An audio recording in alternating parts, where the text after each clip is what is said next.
peut résoudre tellement de meurtres, de viols, je comprends pas en fait, c'est juste magnifique. Tout qui me gêne dans la question. Partout, ça veut dire que la vie privée est espionnée. Partout, dans toutes les rues. Ah bah oui, mais non, elle a pas fait. Bah dans toutes les rues, pas ça.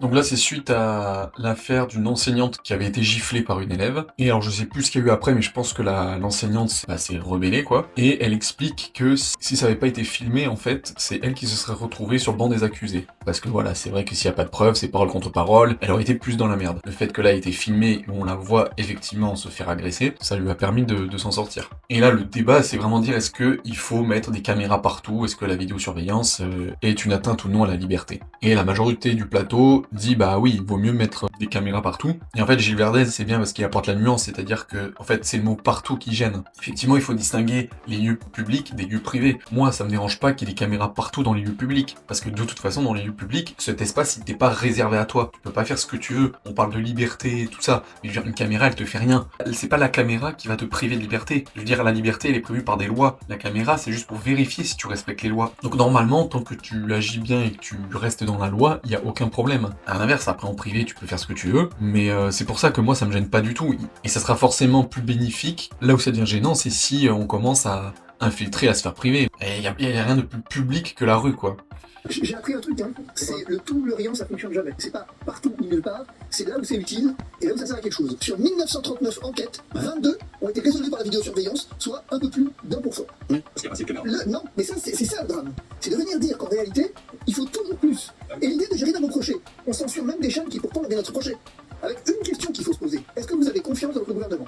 Si la réponse est oui, si vous pensez que votre gouvernement ne peut pas attenter à vos libertés et que fondamentalement elles ne sont pas à protéger, alors allez-y franchement. Votez tous oui, il n'y a aucun problème. Si maintenant vous avez un doute sur le gouvernement et vous commencez à vous dire que peut-être il peut y avoir des excès et que peut-être on peut dénaturer la vidéosurveillance de sa fin première et que peut-être la question des libertés publiques, de la vie privée, peut commencer à se poser comme disait Gilles, alors vous auriez intérêt à vous méfier. Ici, on n'est pas dans la rue, mais même la Cour des comptes est venue dire que finalement les caméras de surveillance c'était un atout politique, une communication politique. Enfin, dernier point. Posez-vous une question. Ici, on n'arrête pas de dire que la délinquance explose. Oui, voilà ou pas? Oui, c'est vrai. D'accord.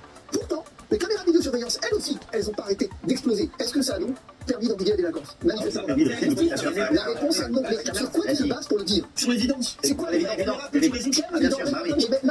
Quand on commence à dire, quand on commence à toucher aux libertés publiques en disant c'est l'évidence, ça finit. Tu sais comment ça finit? Avec un pass vaccinal. Tu vas vivre en Chine si tu veux. Mais moi, je vais rester en France. Mais le rapport il est exactement celui-là. Tu te trouves avec là. Mais non, mais Si elle permet par contre un accident, tu peux prouver que t'étais dans ton droit. mais enfin, les écoutes téléphoniques, ça pose un problème. Mais ça n'a rien à voir Pourquoi? avec ça. Ça n'a rien à voir. Mais ça n'a rien à voir. Quoi que tu fais ta caméra, ça pose un problème. Les privés, c'est la vie privée, ça. C'est la vie Ah, c'est privée. la vie privée. Bah oui. Par contre, effectivement, ce que tu fais, c'est pas de la vie privée. Une caméra Carrefour, c'est pas la vie Non, mais je privée. veux dire. Bon, ce long extrait de Divisio, il va dans tous les sens. Il commence bien en disant qu'il faut se méfier des tout ou rien. Les extrêmes sont jamais bons. Mais là, c'est ce qu'on dit, en fait. C'est que oui pour le public, non pour le privé. Et la rue et compagnie, comme il le dit là à la fin de l'extrait, ça n'a rien à voir avec le fait des écoutes téléphoniques, par exemple. Une écoute téléphonique, c'est un caractère privé. Mais après, tout ce qui est du cadre public quand t'es dans les lieux publics, des caméras dans la rue, des caméras dans les restaurants et compagnie, pour moi, ça ne devrait pas être gênant. Et après, il dit qu'en gros, ça a résolu que 0,1% des enquêtes, les caméras. Et alors, j'ai envie de dire, ça, c'est pas un argument pour dire que il faut pas les mettre. C'est justement, ça va plus dans le sens où il en faut plus, parce que c'est 0,1% qui ont été résolus avec la caméra. Ça veut dire que s'il n'y avait pas eu ces caméras, elles auraient pas été résolues, ces enquêtes. L'argument là, il le manipule de manière complètement biaisée. Si t'enlèves les caméras, ce 0,1%, il n'aurait pas été résolu. Là, il utilise les 1000 et quelques enquêtes qui ont été résolues. Mais en fait, ce qu'il oublie de mettre, c'est les enquêtes qui n'ont pas été résolues du tout. Ce 0,1%, il est extirpé du chiffre qu'il a pas cité, à savoir des enquêtes non résolues. Ça paraît vraiment que dalle sur les enquêtes résolues, mais c'est ça qu'il faut prendre en compte. Même s'il est faible ce chiffre, c'est pas pour dire que c'est inutile. C'est pour dire que justement, ça permet de résoudre des enquêtes qui n'auraient pas été résolues sans. Et pareil, faire le parallèle, la criminalité augmente et les caméras augmentent aussi. Bah ça aussi, c'est des parallèles qui sont débiles, parce que si t'enlèves les caméras, la criminalité n'aurait pas stagné, ou n'aurait pas descendu. C'est pas les caméras qui font que la criminalité augmente. Donc voilà, c'est d'autres phénomènes extérieurs qui font qu'il y a de plus en plus de criminalité. Et justement, les caméras augmentent. Pourquoi? Parce qu'il y a une augmentation de la criminalité. C'est dans ce sens qu'il faut voir, c'est que les politiques publiques font en sorte de mettre de plus en plus de caméras parce qu'ils se rendent compte qu'il y a de plus en plus de problèmes. S'il n'y avait pas de problème dans le pays, il n'y aurait pas de caméras, par exemple. Donc voilà, lui, il prend tout le temps les raisonnements inverses, mais on voit vite que ça tombe à l'eau, quoi. Tu sous-entends que l'État aurait un intérêt à regarder la vie de chacun et à nous espionner? Mais tu vis dans quel monde? Mais vous vivez tous dans quel monde, enfin? Quel est l'intérêt de l'État à Mais espionner? c'est pas un problème d'intérêt, il y a 15 milliards d'intérêts de l'État. Je veux dire, le problème du hacking des données, le problème de la vidéosurveillance de masse. Ici, vous avez passé votre vie à réclamer plus de sécurité, plus de, et à la fin, on voit bien que ça ne marche pas avec moins de liberté et moins de sécurité. C'est quand même fou. On a des libertés. libertés publiques de plus en plus atteintes et on a une sécurité qui, elle, ne vous gêne pas non plus. Bon. Bon, Guillaume Janton, toujours à côté de la plaque, c'est quand même hyper naïf de se dire quel est l'intérêt des gouvernements, etc., de fliquer en gros sa population. Il y a un intérêt à tout. Faudrait quand même lui expliquer à Guillaume Janton que les hommes les plus riches de la planète sont des gens qui manipulent les informations privées des personnes. En fait, les réseaux sociaux génèrent des milliards de bénéfices parce que le produit c'est vous. Tous les trucs que vous faites où vous donnez vos informations, ben voilà, c'est ce qui rapporte le plus dans le monde, plus que les matières premières. Là, pour l'instant, tout ce qui est données personnelles, c'est hyper important. Pour les industries pharmaceutiques. Là, par exemple, c'est un exemple où il faut absolument pas toucher les États qui voudraient avoir des informations sur les données des médecins, avec les pathologies des patients, pour faire des espèces d'études de marché, pour vous cibler plus, pour faire des assurances maladie personnalisées. Bon voilà, ça après je trouve que c'est complètement abject d'en venir là. En tout cas voilà, c'est tellement évident, plus vous avez des données sur votre peuple, plus vous pouvez les contrôler. Ça c'est clair et net, faut pas être... Et on le voit avec la Chine, la Chine c'est très contrôlé. Alors après, je dis pas, je pense que les Chinois vivent mieux que nous, et il y a moins de problèmes. Mais le truc, c'est que, ouais, si vous dépassez le petit doigt ou vous dérapez un peu, bah là, gare à vous. Et en tout cas, la population, elle est très contrôlée, il y a des histoires de notes sociales et compagnie. Donc oui, c'est hyper naïf de se demander quel serait l'intérêt de l'État de faire ça, quoi. Bien sûr que ça a un intérêt énorme, en plus du côté de la sécurité, que moi sur ça je suis d'accord. En fait, c'est du gagnant-gagnant. Pour moi, c'est du gagnant pour la population, pour le côté sécuritaire, mais c'est clairement aussi gagnant pour l'État, pour le côté données, quoi. Là, cette femme, elle est sauvée grâce à la caméra. Le monde sans caméra, ça c'est. Bah, bien sûr, parce que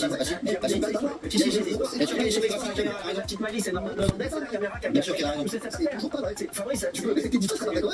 L'affaire Lola, par exemple, dont on a beaucoup parlé sur le plateau, si elle sort et si on arrive à interpeller les auteurs, c'est uniquement grâce aux caméras et en 24 heures.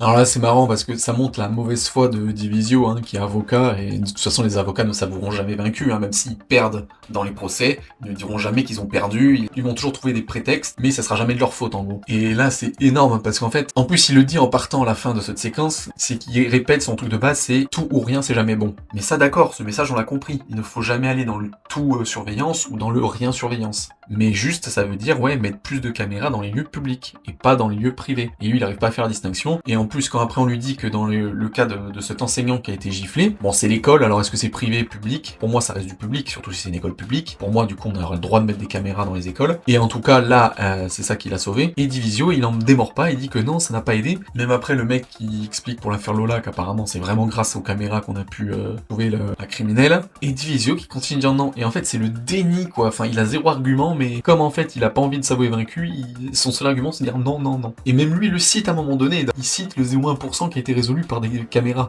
Donc c'est bien qu'à un moment donné, la caméra peut être utile.